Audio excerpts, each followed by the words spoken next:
سے بعض وہ ہیں جن کو اللہ جل مجدہ نے قرآن کریم فرقان حمید میں بیان کیا، اور بعض وہ ہیں جن کو اللہ کے محبوب، اللہ کے حبیب، اللہ کے رسول، اللہ کے نبی صلی اللہ علیہ وسلم نے مختلف احادیث میں بیان کیا، جن احادیث کو مختلف صحابہ نے اور صحابیات نے اللہ کے نبی اور رسول صلی اللہ علیہ وسلم سے روایت کیا، اور اللہ پاک نے جہاں علم کے فضائل بیان کیے اور علم کے فضائل کو بیان کرنے کے لیے مختلف اسالیب کو اختیار کیا، مختلف طریقوں کو اپنایا اور الگ الگ انداز سے اور نئے نئے زاویوں سے علم کے فضائل کو اور اس کی برکات کو بیان کیا، تو جہاں اللہ پاک نے اور مختلف زاویے اختیار کیے، وہاں ایک زاویہ اور اینگل دعا کا بھی ہے۔ اللہ پاک نے حضور علیہ السلام کو ایک دعا سکھائی اور بتائی۔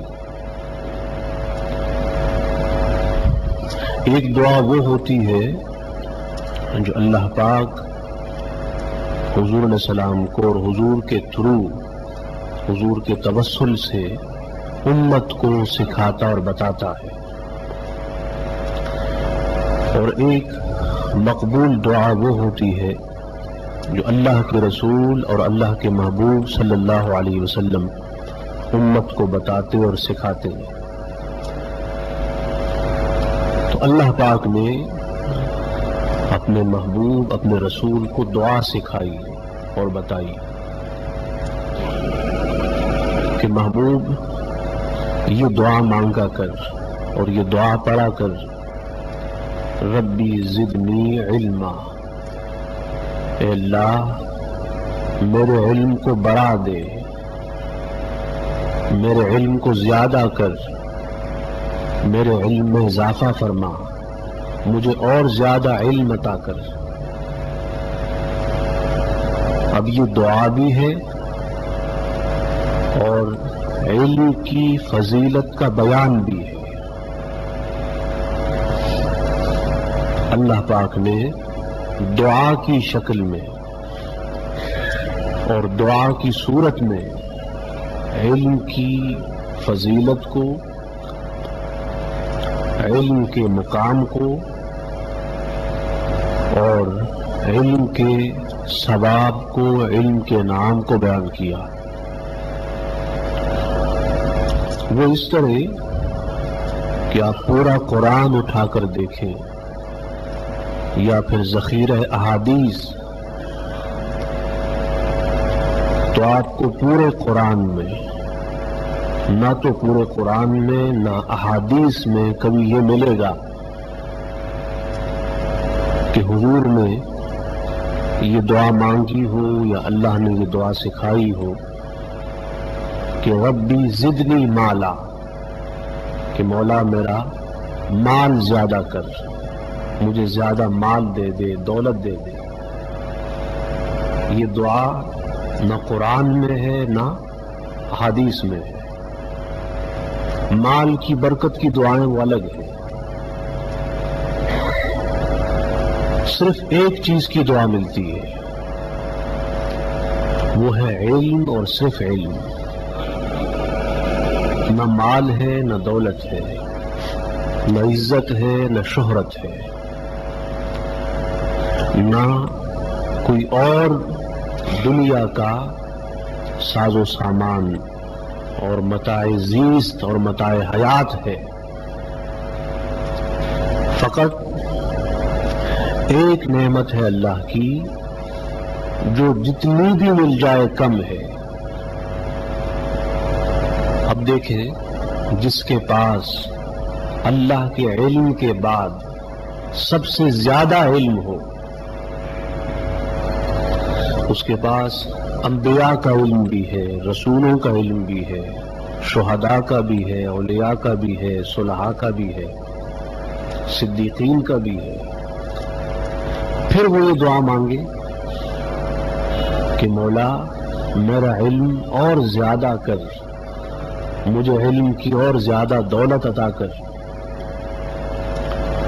تو اس کا مطلب اس کے سوا اور کیا ہے کہ علم کی کوئی حد نہیں ہے۔ There is no limitation for knowledge. There is no limitation for education. علم کی اور تعلیم کی کوئی لمٹ نہیں ہے، اس کی کوئی حد نہیں ہے۔ اگر کوئی حد ہوتی اور کوئی لمٹ ہوتی تو حضور علیہ السلام کبھی یہ دعا نہ مانگتے۔ حضور علیہ السلام اللہ کے بعد سب سے بڑے عالم ہیں۔ اللہ کے بعد مخلوق میں اللہ پاک نے حضور علیہ السلام کو جو علم دیا، وہ علم اور اتنا علم نہ کسی کو دیا ہے نہ کبھی دے گا۔ تو اگر اللہ پاک ان کو دعا سکھائے اور حضور علیہ السلام باوجود کائنات کے سب سے بڑے عالم ہونے کے اور مخلوقات کے سب سے بڑے عالم ہونے کی دعا مانگے، تو اس کا مطلب یہ ہے کہ علم اللہ کی وہ عظیم نعمت ہے جس کی کوئی حد نہیں ہے، کوئی انتہا نہیں ہے۔ اب آپ دیکھیں، ظاہر میں یہ ایک دعا ہے جو اللہ پاک نے حضور علیہ السلام کو بتائی اور سکھائی، دعا ہے، لیکن اس میں علم کی فضیلت کا بیان ہے، علم کے مقام کا بیان ہے کہ اگر اللہ کے یہاں علم سے بڑھ کر کوئی اور نعمت ہوتی تو اللہ پاک حضور علیہ السلام کو اس نعمت کے بارے میں بتاتا کہ محبوب یہ دعا مانگ کہ فلاں نعمت زیادہ ہو جائے، فلاں نعمت کو اور بڑھا دے اور زیادہ کر دے، لیکن کسی اور نعمت کے بارے میں نہ فرمایا، فقط ایک خاص اعتبار و زاویے سے اور اینگل سے یہ بات صرف علم کے حق میں اللہ پاک نے اور اللہ کے رسول نے بیان کی۔ اس سے آپ خود اندازہ لگا لیں کہ اسلام میں علم کی، نالج کی اور ایجوکیشن کی امپورٹنس کیا ہے، اس کی اہمیت کیا ہے اور اس کی افادیت کیا ہے، اس کا ثواب اور اس کا مقام کیا ہے۔ اعلی حضرت کے والد ماجد سند المتکلمین اور سند المحققین علامہ نقی علی خان نور اللہ مرقدہ نے تفسیر لکھی سورہ علم نشرح کی، ایک ضخیم جلد ہے، الکلام الاوضح فی تفسیر سورۃ علم نشرح کے نام سے۔ اس میں آپ نے بیان کیا کہ اللہ پاک نے سیدنا ابراہیم علیہ السلام سے فرمایا کہ ابراہیم میں علیم ہوں، علم والا ہوں، اور اس کو پسند کرتا ہوں، اس کو اپنا دوست بناتا ہوں جو علیم ہو، نالجبل ہو۔ اللہ جل مجدہ کی صفات میں سے، صفات خداوندی، ڈیوائن کوالٹیز میں سے ایک علم بھی ہے، نالج بھی ہے۔ تو جب انسان کے اندر علم آ جائے تو اس کا مطلب یہ ہے کہ اللہ کی ایک کوالٹی، اللہ کی ایک صفت اس کے اندر پیدا ہوئی، اور جب اللہ کی صفت اس کے اندر پیدا ہوئی علم، تو پھر اللہ پاک اس کو اپنا دوست، اپنا محبوب، اپنا ولی اور اپنا پیارا بنا لیتا ہے۔ اس لیے اسلام نے بنسبت عبادت کے علم کو زیادہ اہمیت دی ہے۔ اسلام میں بنسبت عبادت کے، بنسبت ورشپ کے ایجوکیشن اور نالج وہ زیادہ امپورٹنٹ ہے، زیادہ اہم ہے۔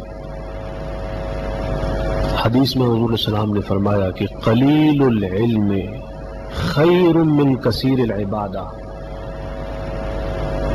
کہ تھوڑا سا علم بہتر ہے زیادہ عبادت سے۔ ایک طرف عبادت کے انبار ہوں اور ایک طرف تھوڑا سا علم ہو، تھوڑے سے علم کا اللہ کے یہاں زیادہ ثواب ہے اور بلند مقام ہے بنسبت زیادہ عبادت کی۔ اور فرمایا کفا بالمرء فقہا اذا عبد اللہ،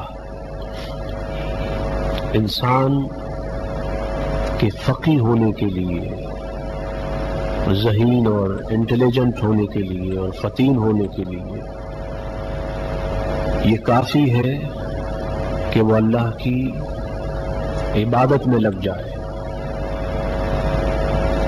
جب بھی انسان کو اللہ پاک علم دے گا تو علم والا شخص، صاحب علم، نالجبل پرسن، وہ اللہ کی اتنی ہی زیادہ عبادت کرے گا جتنا اس کے پاس زیادہ علم ہے۔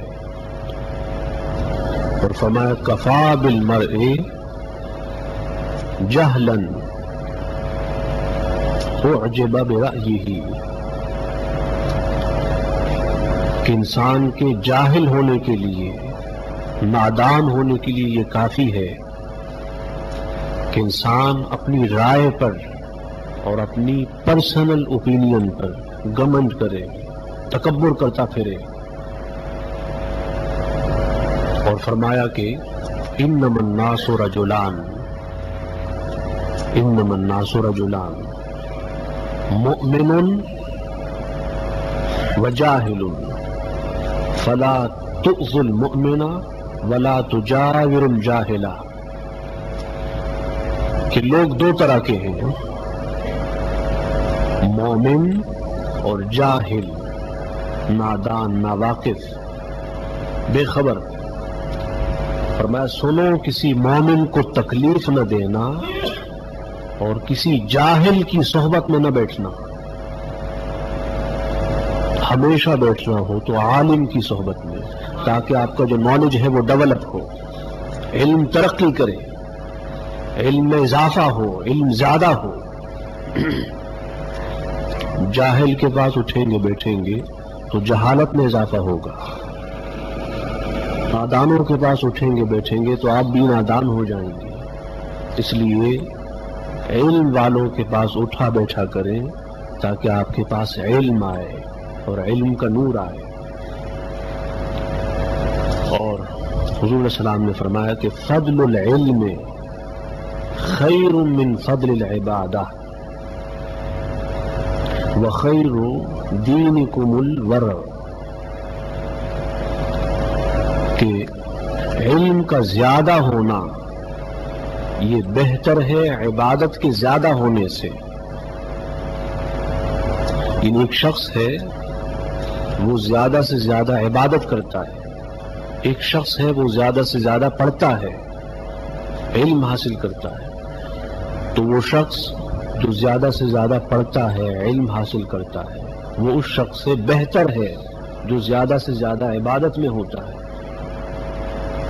اور فرمایا کہ تمہارے دین کی خوبیوں میں سے سب سے اچھی خوبی ورع ہے، ورا کا مطلب تقوی، پائٹی، پرہیزگاری. دو الفاظ ہوتے ہیں، ایک تقوی ہے اور ایک ورا ہے. ایک ہے انلوفل اشیاء سے بچنا، یہ تقوی ہے، اور ایک ہے ڈاؤٹ فل اشیاء سے بچنا، مشکوک اشیاء سے بچنا، یہ ورا ہے. تو فرمایا کہ دین کی خوبیوں میں سے سب سے بلند خوبی یہ ہے کہ انسان ان اشیاء سے اور ان چیزوں سے بچیں جو ڈاؤٹ فل ہوں، مشکوک ہوں. اس طرح فرمایا کہ افضل العبادہ الفقہ وافضل الدین الورع، کہ افضل عبادت فقہ ہے، دین کے مسائل کا علم ہے، دین کے احکام کا علم ہے. اور فرمایا کہ افضل دین اور بہتر دین ورع ہے، تقوی ہے، پرہیزگاری ہے. جو ڈاؤٹ فل سامان ہے، ڈاؤٹ فل کھانے پینے کی چیزیں ہیں، اس سے بچنا ہے. جس کے بارے میں یہ معلوم نہ ہو کہ یہ حلال ہے، نہ یہ معلوم ہو کہ یہ حرام ہے، تو مشکوک ہو گئی، ڈاؤٹ فل ہو گئی، اس سے بچنا یہ دین میں سب سے اعلیٰ خوبی ہے اور سب سے اعلیٰ صفت ہے. اس طرح حضور علیہ السلام نے فرمایا کہ فضل العلم افضل من العبادہ وملاک الدین الورع، کہ علم کی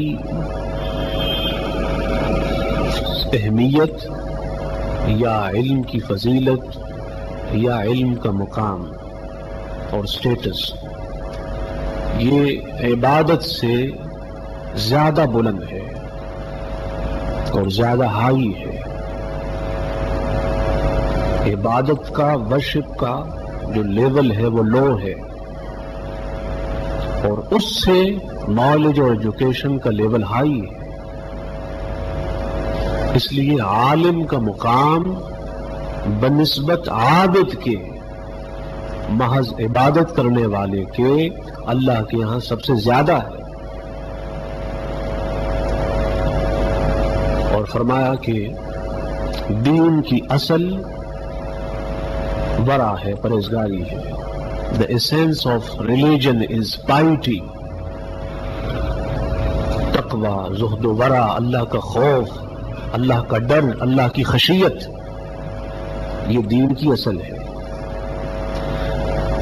اب آپ دیکھیں جہاں جہاں حضور علیہ السلام علم کی فضیلت بتا رہے ہیں، ساتھ ساتھ تقوی بھی آ رہا ہے کہ علم وہ علم ہے جو انسان کے اندر تقوی پیدا کرے، اس کے اندر پائٹی کریٹ کرے، اس کے اندر اللہ کا خوف کریٹ کرے، اللہ کی خشیت پیدا کرے. جہاں علم ہے اگر وہاں تقوی ہو تو پھر علم بڑھتا ہے. علم ہو تقوی نہ ہو، اللہ کا خوف نہ ہو، ڈر نہ ہو، نہ گناہوں کی پرواہ، نہ خطاؤں کی، نہ حرام کی، نہ حلال کی، تو پھر علم بیکار ہوتا ہے، ضائع ہوتا ہے، علم چھین لیا جاتا ہے، علم سلب ہوتا ہے. تو اس لیے اللہ کے رسول صلی اللہ علیہ وسلم نے جہاں علم کی بات کی وہاں تقوی کی بات بھی کی، پرہیزگاری کی، خشیت کی.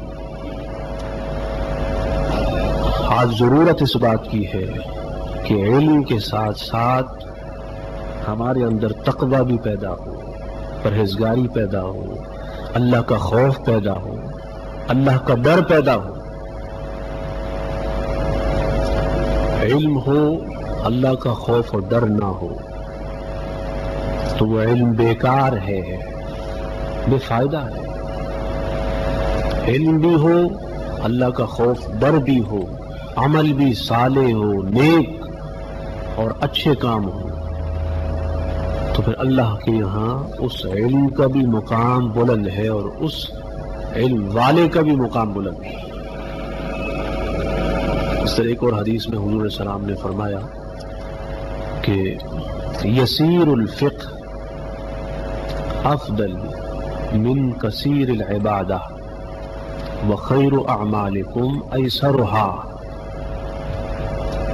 کہ تھوڑا سا علم اور خاص فقہ کا لفظ آیا حدیث میں، یعنی شریعت کے احکام کا علم، شریعت کے مسائل کا علم،